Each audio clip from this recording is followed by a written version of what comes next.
Digital manga artists Jared Hodges and Lindsay Sebos are here to show you how speedlines accentuate any outfit. Plus, speaking of spiky-haired, gibberish spouting cartoons, Kevin, Adam, and Morgan have a report from the Tokyo Game Show. Can you say Nintendo Revolution controller? And we'll top off your work week with a healthy dose of pepper. Live, right here. No channel changing required. Now, a program that thinks girl power is redundant. It's Attack of the Show! Pick up on this.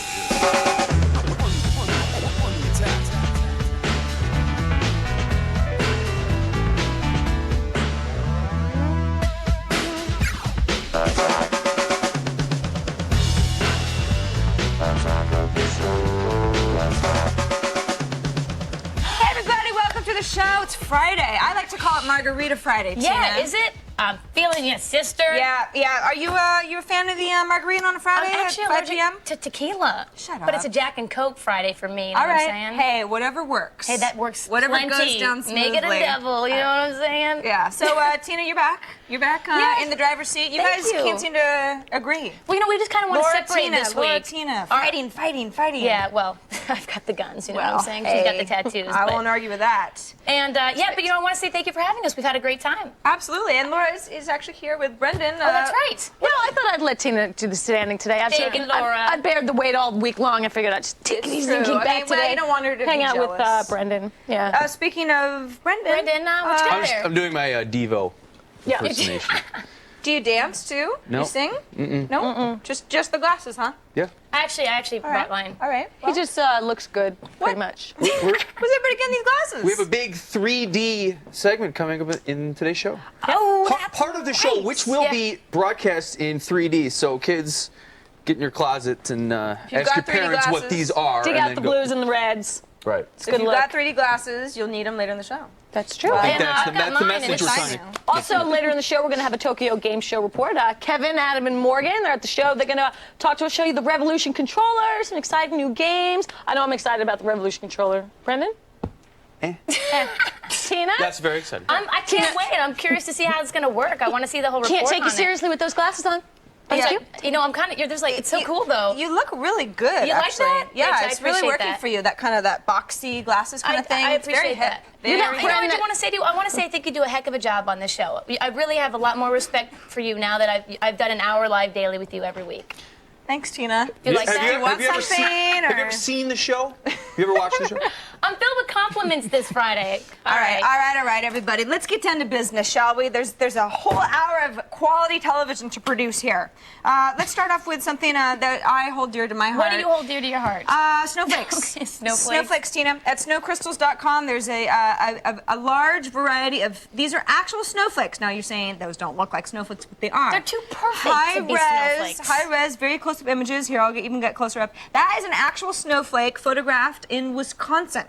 Because it's cold there. Because it's cold there And it and it snows. snows a lot. Yes. These snowflakes, I mean, when you really look at this stuff, it's hard to imagine that these are the things that are falling out of the sky, but they are, because they cluster like real crystals do, like crystals that you find in the ground. But you ever really see snowflakes falling Fridays. like that from the sky? Well, because they're very small. Got you. They're very small. You know, it's like, do you I see... missed that part Do when you you said see it. molecules? No, but they're in there. So anyway... I should actually listen to you, is what you're saying. Well, Tina, it's a thought. So if you're into snowflakes, and I know you guys all are at home, real hardcore. At the site, there's actually kind of some nice history on like how the first guy captured that snowflake. Like Wilson Bentley. And it I was think like he died in 1931 or and it was like a something. really long time ago. I don't know. I found it fascinating. What do you got? You know, okay, Belkin Tune Stage iPod. You have an iPod, right? Have an iPod. Check this baby out. It actually matches your iPod perfectly.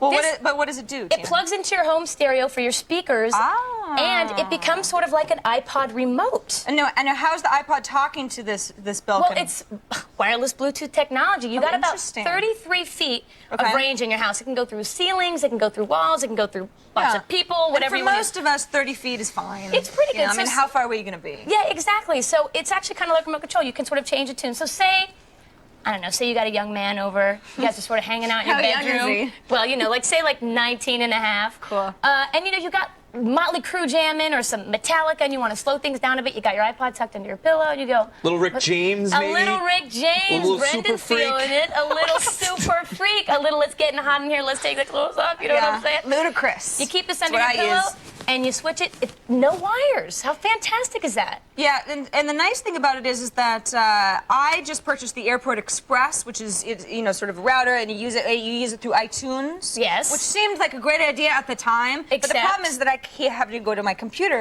and click iTunes. I have no remote. I got to keep going to that computer in that room because it's not a laptop, which really sucks. I wish I had bought. $180. But you got an extra $180. You got a lot of money, so don't worry about it. Well, I'm rolling in it, so I'll get both. And this actually becomes like the little, like the transmitter. So it's actually very cool. $180. Love it. Who doesn't like more peripheral iPod stuff? Nobody.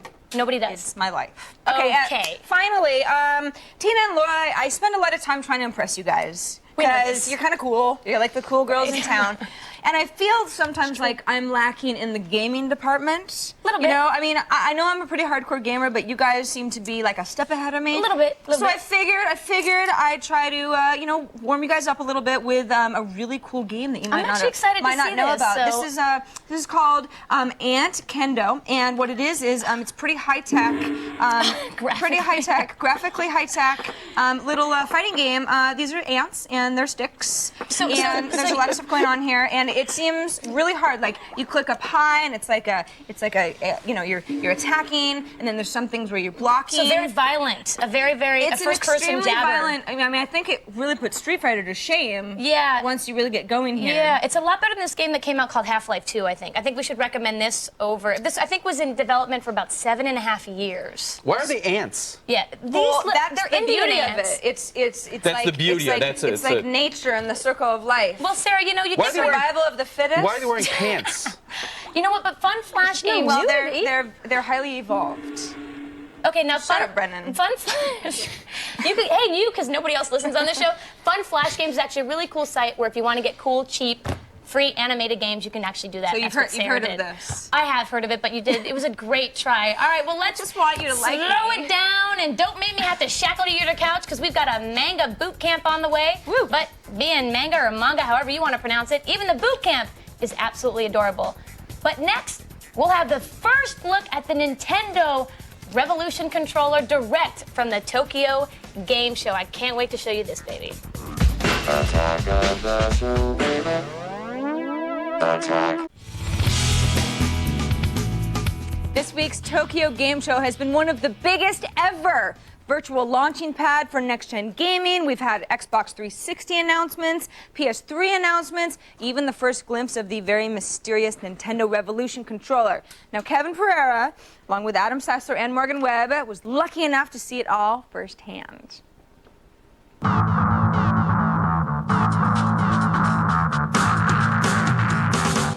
Hello, everyone. We're here at Tokyo Game Show 2005, where the next generation is on full display. It's Friday here at the show, and the big news, of course, coming out of Nintendo's camp, the announcement of the Revolution controller. Now, the Revolution's new controller was dubbed the Nunchuck by Iwata-san himself, and I must say it took us all by surprise. It's slightly gyroscopic. It looks like a remote control, and the TV can sense the direction you're going. What's even better is there's a core that comes out of it that attaches to an analog stick, and where it really seemed to come across was playing first-person shooters. You're using the analog stick to aim, but you're moving around the camera with the stick just with your normal head, and I've heard that it makes your precision that much better, and it's incredibly exciting. Well, we can't wait to get our hands on it. Unfortunately, it's not on the show floor. No, Nintendo, you had to go to the keynote to see the controller. Nobody here really has seen it.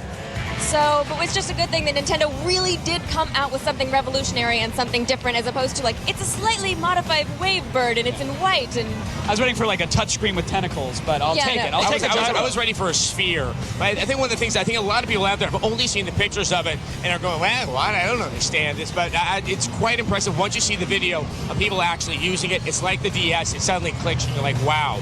Also, I think most importantly, this makes the Revolution so much more a complement to the more mainstream versions of game consoles you'll see with the Xbox 360 and the PS3. Xbox, PS3, same hardware, but I'm finally excited over something next-gen. Exactly. now, not to be outdone, PS3 games are making a huge showing, really on a really big screen. So there's nothing playable but tons of new trailers and a 9 30-minute movie of a new, older Solid Snake. Despite his age, it is gorgeous. I mean, it is jaw-droppingly stunning, and it's real time. And it's real time. They made a point over and over again to let you know that it's real time, and you actually saw some action sequences that you could see that somebody was playing it and moving the camera, and you really felt that that was the experience you were going to have. See, what I thought was interesting was the cell processor jokes. It was Sony kind of poking fun at themselves, but then using that to kind of say, hey, look, we're going to win the next-gen console war. Here you go. You know, they used Snake to kill the Dreamcast. They're probably going to use him again to kill the 360. This is a killer app in a line of what look like a lot of killer apps in all the trailers they've been showing them.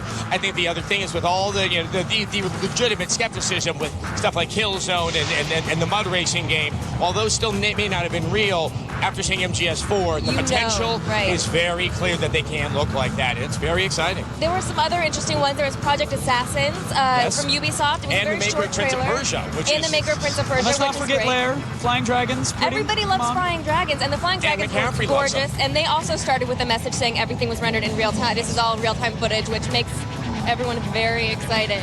Well, the Xbox 360 now, they're also making a strong showing. Lots of playable games with one very big exception. Yep. Of course, it's the boys at Epic, Cliffy B's Gears of War. It's running on final 360 hardware, which is great, grand, and wonderful. It's just not running on the show floor. And they are really pushing the game, and the theory is that it's going to come out just about the time the PS3 comes out, so that they're going to have their own killer app to put up against it, because the war, it's going to be a fierce. Yeah, Now the biggest of the new games that are playable here on the floor, I think, would be Mitsugushi's 99 Nights. That, to me, still looks a lot like Dynasty Warriors. But the thing about it is, Dynasty Warriors, you thought you were fighting a lot of enemies, but you were really fighting about 10. In this one, you look at it and you realize there are hundreds and hundreds and hundreds of enemies, and I can go pick any one of them and kick their ass. But not much else, though. Lots of enemies on the screen, but I think the trade-off is the environment, from what I played, kind of bland. A couple tree trunks. I'm withholding judgment. I gotta say, the one, speaking of lots of enemies on screen, the one that still stands out to me is Cameo. Here's a game that I poo-pooed years ago. It looks great, it looks innovative, and it's one that I know I'm going to want to be playing when the 360 launches. And that's why the racing games, they had Test Drive and Ridge Racer 6. Wheels and cars. Do you wheels think and there'll ever driving. be a launch without a racing game? No, especially Ridge Racer launches like, the PSP and, of course, the PS2. It's what it does. It's what it does. It's All a right. racing game. It looks gorgeous, though. We've got to get back to the show, but we've got a lot more coming. Don't worry about it. Monday we'll be back. At least I'll be back on Attack of the Show with more from Japan and, of course, Tokyo Game Show. Plus, don't miss the 1-hour Tokyo Game Show coming September 27th. And that's directly followed by Tokyo Invades X-Play. It's exciting. They're invading you? Yes, you don't want to know how. You know, they actually look like they're working over there. I thought they were just having fun. I thought they were just in the studio next door, because you never actually saw them in Tokyo. Yeah, But where's your proof? Can we go ahead and reenact the new Nintendo Revolution controller commercial? You know what I was thinking? Awesome. I was thinking that it's like a way for gamers to start exercising again. Yeah, it can. They're going to have really great biceps. It's just so funny because... I mean, it looks a little silly, but I kind of like the idea. As a gamer, you see that controller and everyone's kind of freaking out, but I guarantee you it's going to be completely innovative and people are going to love that thing in a year from now. You're going to get so used to playing with it. I'm telling you, Nintendo knows what they're doing. Nintendogs. You like that game? Not so much. All right, now you definitely Nintendogs. don't want to miss it, Sarah. We get our hacking hands on the Motorola Rocker. Ooh, and excited about that. We'll show you how to get more manga into your life because, well, you could use it. Sure could. You too.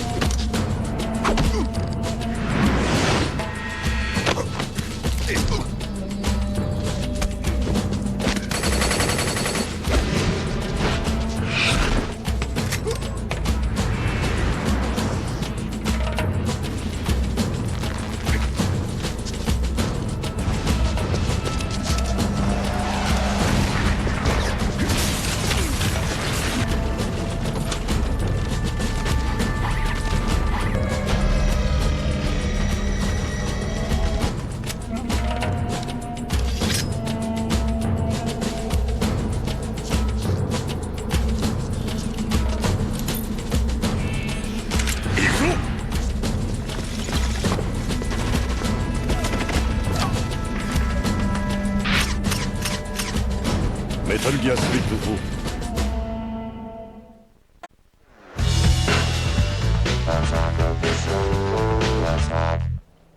All right, so you think your sad little hentai sketches mean you've got what it takes to draw real manga?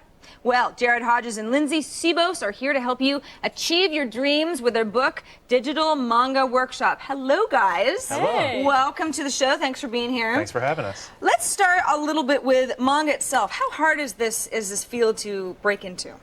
Well, up until recently, most companies, they just typically go to Japan and they find artists from Japan, bring their work over here, and sell it to the American public. Okay. It works pretty well. But as time has gone on, they've kind of mined out a lot of the resources in Japan. It's still there, of course, but and they're looking for new talent over in the United States who can bring something new to the art form. Yeah, fresh look. Yeah. So it is kind of hard to get into it, but. So obviously, if you're flying back and forth from Japan a lot, you probably make a lot of contacts. How did you guys get into it? We're definitely not the ones flying back and forth from Japan. Yeah, we actually started with a little website, and as we worked on our skill and worked on our website and posted more and more pictures, interested clients started to just contact us and ask us for custom artwork, and it just kind of built from there. Yeah, things developed by themselves, basically. Well, that's great, and obviously you're doing well, and people want to know how you created your artwork because you co-authored Digital Manga Workshop. Tell me a little bit about this book. Well, we go around to a lot of conventions and stuff, and that's where a lot of the industry is right now. It's kind of just starting off. So what happens is, when we go there, people often come up to us and they ask us all sorts of technical questions about how do you do this in Photoshop. They're more interested in how we make our artwork than what our artwork is, or just complimenting us on it or whatever. So it's not so much of how do I get started drawing, it's how do I go from my really great artwork to something that's going to move and look taking right. your sketch and digitally inking it or digitally coloring it, cell art, airbrushing, painting. Gotcha. All of which we cover in the book. Now, we have a little Photoshop set up here, and why don't you give us a little live demonstration about how somebody might go from point A to beyond. Okay. Well, basically, you would start with your concept sketch. All right. Where you pretty much work out your idea, and you want to take that concept sketch and you would turn it into pencils. Right, in this you work it case, out. And that already looks a lot better. Right, yeah. exactly. You're talking about a lot of time there as well. Yeah. Right. And this was actually done in Painter using digital tools. Gotcha. And yet it looks just like pencils. Right. And then we go and clean it up from there with the scratch board tool to kind of give it a smoother That's finish. also in Painter, and it looks just like inks, really. Right. And once it's all inked up, you can pretty much add the colors in it, although it's not quite that easy. Sure. I mean, you obviously have to go through and select colors one by one, so it's a long process. Yeah. But for people who are familiar with Photoshop, it's selecting a general area, like the skin and the neck and the hands, You got it. and then assigning a color. And that's one of the things we go through in the book is how you would go about doing this sort of style of coloring as well as other styles. It's a bit monotonous, so we just Right. skip right through that right here. Well, now, do you? What are your suggestions for people who want to get started in manga? Well, I think primarily what you want to do is, right now the best way to get your stuff out there is put your stuff up on the web, scan your stuff in, get it up there. Just make it available. Yeah, make it available. There's plenty of sites that people can put their stuff on, have other people comment on it. And, eventually you'll start to find an audience. And as they talk about it on message boards and stuff. Sure. I guess if people your will find stuff's you. good, people will come. Yeah. All right. Well, thank you so much, both of you. If you want to draw manga, make sure to pick up Digital Manga Workshop. Awesome book. Also, check out Lindsay's and Jared's own award-winning book, Peach Fuzz. Now, we'll be back before you have time to miss us, so don't worry. I will be gently massaging the news with the feed. And did you say hack the new iTunes cell phone? Don't mind if we do. That's next.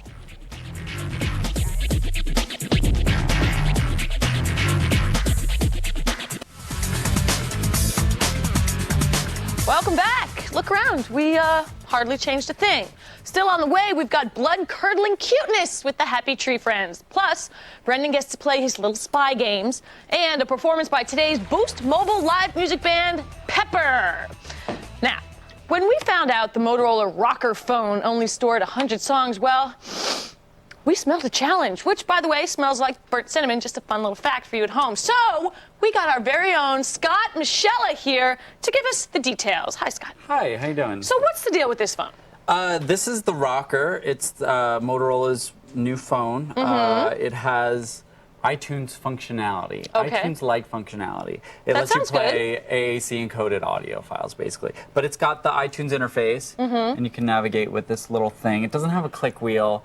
I'm not a big fan. I had high hopes for this thing, and it just didn't do it. So it's not your big thing as a phone, but how do you get past that 100-song limit?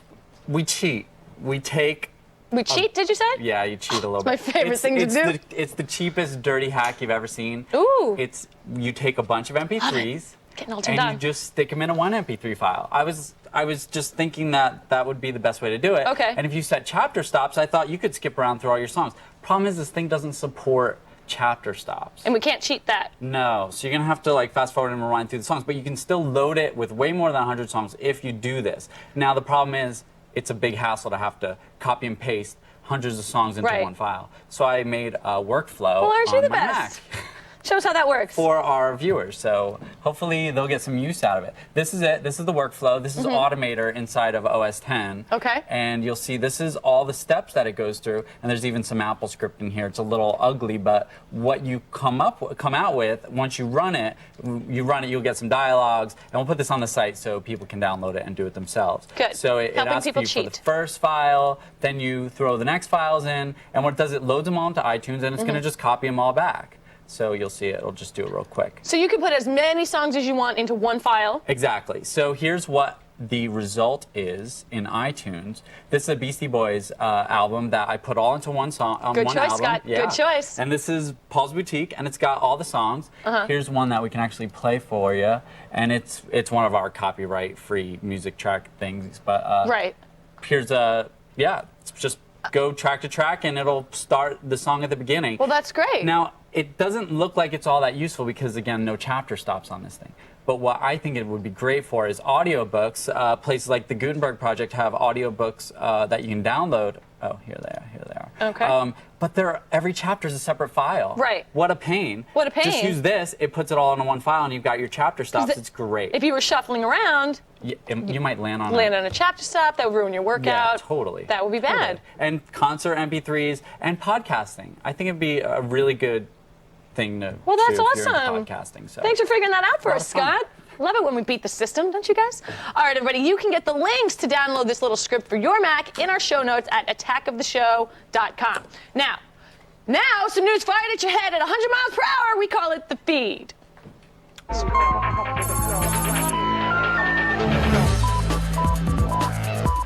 All right, give me an R, give me an I, give me a couple of A's. What's that spell? Legal action. Yeah, the RIAA has, according to the Register and the Wall Street Journal, officially alerted 7 P2P sites that they can either stop trading illegal music or they can burn in the lake of lawyers for all eternity. Now, the sites weren't exactly named, but the Wall Street Journal seemed to indicate that the usual suspects like LimeWire, BearShare, and Winamax were among the 7.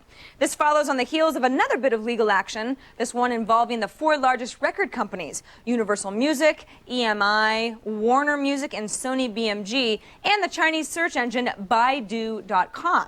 Now, that suit alleged that Baidu provides links to illegal music download sites. The music companies have threatened to show pictures of their starving platinum artists in order to guilt Baidu into stopping. More on that as it unfolds. Now, they say politics make strange bedfellows, and so does porn. I'm not even talking about the really horrifying interspecies stuff that's illegal in most countries. Not even. It seems that conservatives and pornographers are finally seeing eye to eye on something. They both hate the possible XXX domain name suffix. Now, the suffix, which is still pending approval by ICANN, is seen by conservatives as a way for porn to spread even further, since it gives them a whole new domain to infect in addition to .com. Porn site webmasters don't like it because they feel it will allow the government to more easily violate their freedom of speech rights, and we assume probably cut down on their ability to dupe people into clicking on hidden porn links. But maybe we're just cynical. I don't know. Still, this is a kind of a weird time, and it should be savored. Porn freaks, uptight conservatives, coming together as one. All right, now, we've made our feeling known about the direction of the upcoming X-Men 3 movie. We're not really that pleased about it, but things seem to be getting more ridiculous than we could have even foreseen. That's right. Director Brett Ratner seems to be attempting a new world's record for most obscure mutants in a single 2-hour movie.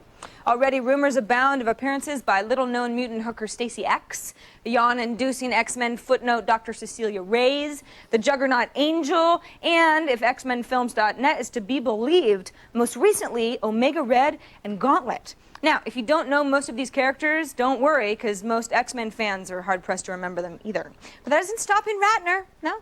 When in doubt, fill the screen with something, anything. Now, on a head-scratching note, fan favorite Gambit, who's been rumored to appear since the first movie, is not going to be in X3. So they're putting aside the one guy fans want in favor of 20 they could care less about. Well done. Go Ratner. Lots of clapping today. And finally, X-Men fans aren't the only ones not smiling these days, because neither are the Germans. I know, that's actually not really news at all. But now the government is stepping in to make sure this dour tradition continues on, even when the Germans are on vacation. That's right, the German Interior Ministry is insisting that all their countrymen and women maintain a neutral, smile-free expression when taking their passport photos. Is this so their passport photos will match their wedding photos and their birthday photos and their graduation photos and their Sears portrait studio photos? No, actually, curiously enough, it's because a neutral expression and a closed mouth makes it easier for people to recognize an individual's facial features. Huh. Germany joins the UK and Canada as countries that discourage smiling passport photos. We Americans, luckily, can go on looking like complete tools. We're comfortable that way. Now that's the feed. Wipe that smirk off your face. Do it. Aww. Thanks, Sarah. I feel smarter. That's awesome. Hey, still coming up, Brendan makes a play for Pierce Brosnan's gig, and I hope you spend this break digging up some old blue and red glasses because the show is in 3D when we come back. The feed is brought to you by Newegg.com. Once you know, you Newegg.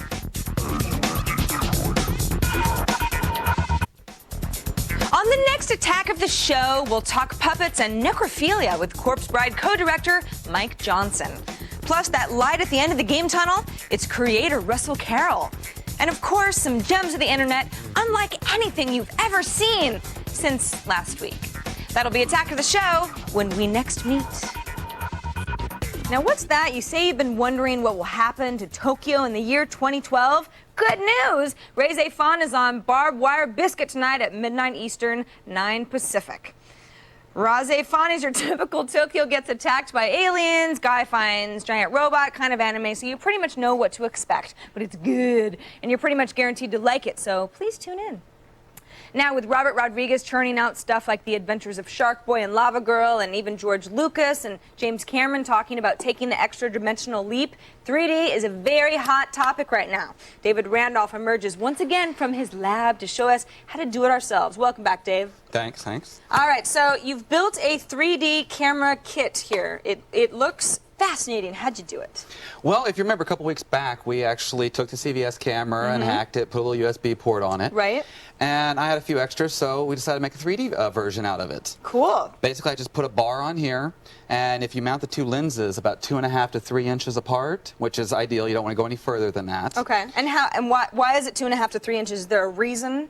Well, your eyes are about 2.5 to 3 inches for the average person. Okay. So you can't, if you get it too close or too far away, it won't work. It's going to hurt your eyes, and it just won't look real enough for you. Okay, gotcha. And then basically what I did is I soldered points inside on the record button and ran them down to one switch right here. And that way they both start at the exact same time. Cool. And that way when we bring it into our editing software, we'll be able to match it up and actually make it red and blue. Okay, so it's important to note that we've started here, but now we're going to have all this footage that we need to make 3D for the end user. How do we get to that point? Well, you go ahead and just upload all your footage to the computer. All right. And then you're going to need a program called Movie Converter. Because the other software we're using to edit won't take an AVI file that's with DivX or XVID on it. Gotcha, and that's what it's coming out of the cameras as. Right, so we have to convert it to another AVI file. And then after that, we can go ahead and import it into a program called Avid Free DV. Which is free. Which is perfectly free. Awesome. But it's the same software as the professionals use, just with a little more limitations to it. Okay. And basically what you'll do is you'll go ahead and drop the blue video on your first track, and then you'll go ahead and modify and make a red video, put that on your second track. Okay. And then we just drop a superimpose right on top of it, and that kind of blends the two images together, kind of fades halfway between them both. And is it pretty easy to make the red and the blue? Real easy. I mean, it's a very simple effect. I mean, if you actually look at it, all you do for the blue is you look up here and you'll see all I did is just pull the red back and leave the green and blue up. You're done. So it's just a matter of making the colors look about right, and you've got your two tracks. Okay, now, we said a little bit early in the show to get your 3D glasses out, so hopefully you have them. Put them on, put on your 3D glasses, and take a look at the magic shot on these very cameras.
information on how David put all of this together, check out our show notes at attackoftheshow.com. And for more info on Dave's projects, go to daverandolph.com. Thank you. Pleasure. You're such a star. Now, Brendan's been very elusive and mysterious and using a British accent for the past few days, which leads me to think he's up to something. Brendan? Not really. You know, office espionage is no joke. I mean, I actually narrowly escaped capture after reading Tina's personal email. And you should see what that girl is into. Wow. Anyway, here's me in a bad tuxedo saving the world from obliteration, one tech gadget at a time. Yeah, hello. I need to make a dentist appointment. No, Thursday's no good.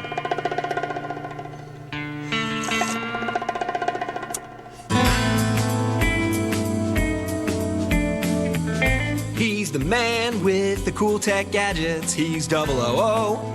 As always, Q will assist you. Your mission in this episode is to find my phone. Your phone. Yes. You lost your phone, and now it's my problem. Precisely. I lost it while playing Speedminton. It's the new high-octane racket sport anyone can play, indoors or out. Wait. We did all of this? I don't remember anything. You're a drunk. You need help.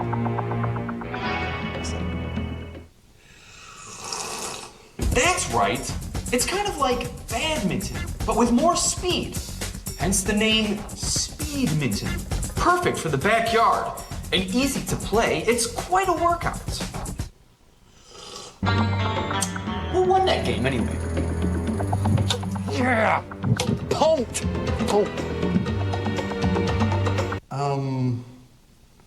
It was a tie. Oh.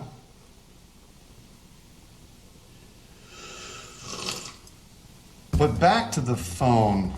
I think it fell out of my pocket sometime during the game. You may remember, it's the Nokia N90.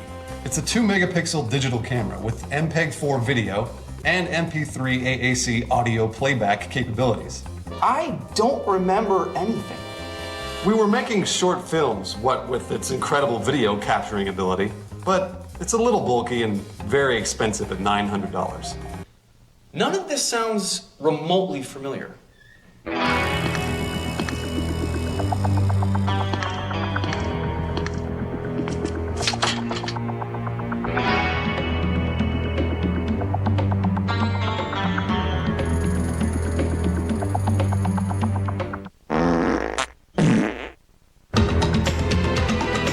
What you're gonna need is the Garmin GPS map 60.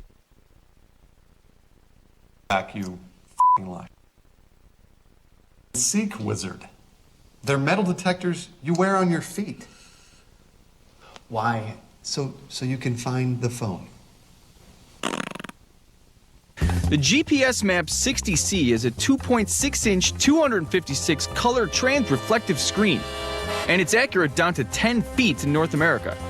And it's got a 56 megabyte internal memory for storing additional maps.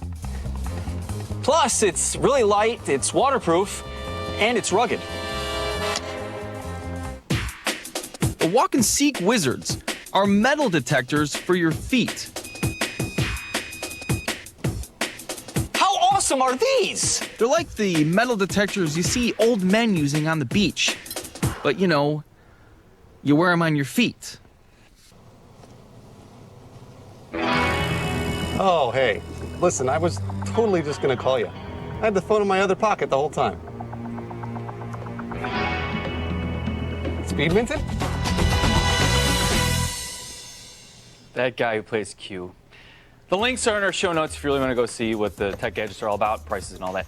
Okay, technically the show will still come back, even if you don't, but we'd like you to return.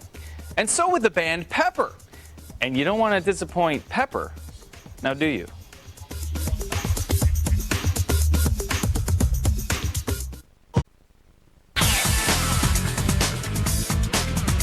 And now Attack of the Show presents Pepper!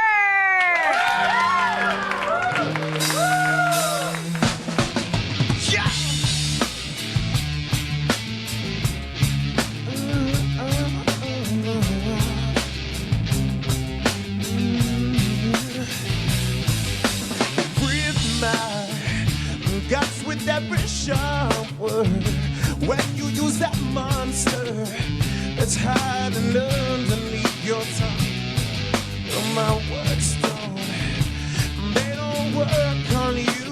No, they don't work like they used to.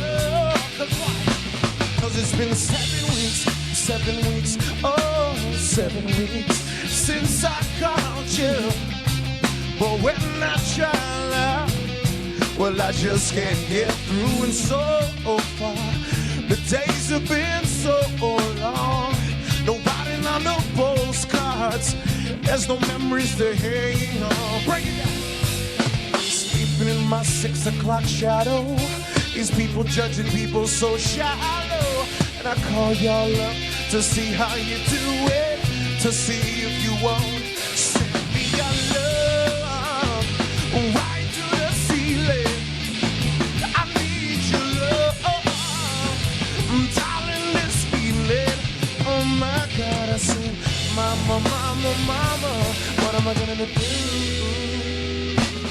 Well, there's a jukebox, baby, and you can play our favorite song all night till your money's gone. Yeah, cause if I'm right about you, darling, then you're probably laying in your bed and your temperature is boiling, cause you're making it up in your head. Oh, it's been 7 weeks, 7 weeks, oh, 7 weeks since I called you. Oh, when I try, well, I just can't get through. And so far, the drinks have been so strong. Now I got my fade on, yeah, and I'm screaming at you at the top of my lungs. I'll get straight from the old man. I had so much fun in the trash can, and I waved my flag, but you still sent your troops in to the war in your soul. Send me your love right to the ceiling. I need you, darling, this feeling. Oh my God, I said, mama, mama, mama, what am I gonna do? Backstage pass through these times up, and I want you every day, but I'm not home. I can't really touch you through my cell phone. There's so many things you just don't know. It's been 7 weeks. Oh, it's been 7 weeks since I called you. But when I try, well, I just can't get through. So long, baby, since so strong, baby, me too long. Baby, 7 weeks is just too la.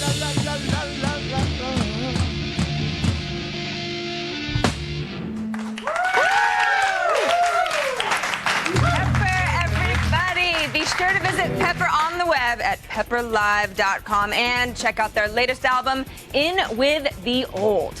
Now stay where you are, because we'll be reading some emails and bringing you some action and gossip and scandal from our IRC chat room. That's next. Attack of the show, baby. Attack.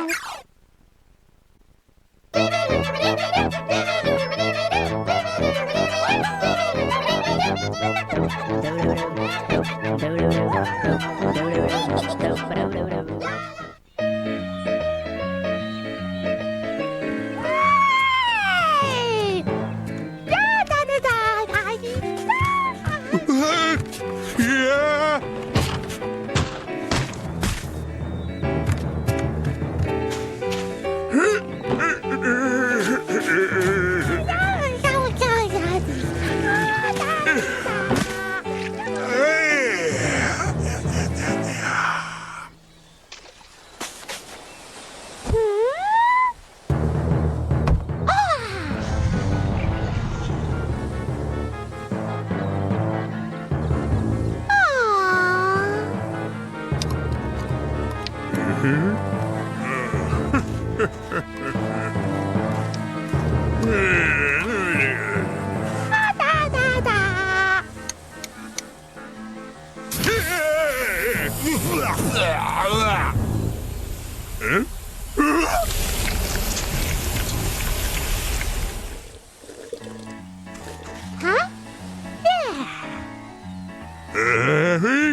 Chatters today get special prizes. We're going to send you one of these great Jinx shirts from Jinx. Let's see what's going on in the chat room. This one says every time you download music, it kills a kitten. It's adorable. And I'm wearing a Jinx shirt myself today. Are you? In case you thought they weren't cool. I thought it was extra They're cute. still not. Yeah. All right. Now, Do you work for them? Questions? Yes, guys? questions. Everybody ready to rack our brains? Gotta Go wants to know, what female role models did the host admire while growing up? Well, Tina, let's start with you. When I was a kid, Laura was on TV. A little bit older than I was, so I think I admired you and Tootie. That's cute. Tootie from The Facts of Life. I looked locally in Long Island, where I'm from, and we had Debbie Gibson and Amy Fisher. Amy Fisher. Those are my role models locally. Nice one. Wonder Woman, Princess Leia. Eleanor Roosevelt. Yeah, it's a good one. Good one. Thank you. There you go. All right, that's it. That's it. We're done. That's our big chat. Can we go out It's for another any week in the can. See you guys next week. Except, you know what? Fridays at 7 p.m. Eastern, 10 Pacific. You can watch G4TV.com. What's that? That's our show. That's Tina and I's show. What you guys We almost do. forgot. We almost forgot that we had this whole other job. I had no idea what the context of your visit was here No, this it's fine. week. Now It's- I know. yeah, it's a- All right. Thanks to our guests, Jared Hodges, Lindsay Sebos, and this week's guest hosts, Tina Wood and Laura Foy. Woo! Thanks for having us. Watch their show. Yeah. It's on in just 2 hours. So you don't even have to change the channel. Watch the show. Just order a pizza and just chill. Or just wait. turn it on and walk away. It's cool Yeah, too. it's true. As long as you have a Nielsen's box, we don't really we're care. great. We don't really You're care if actually you watch it. watching. No, it's cool. They do a lot of talking. Amy Fisher is the Long Island Lolita. Yes. That's. I'm hoping one day she's, greatness. Maybe you can take that nickname. She You know, shot she the also wife did was of Joe Buttafuoco, also Long Island. Good things come from Strong Island. That's right. She has a lot of guts. She does. She's a woman.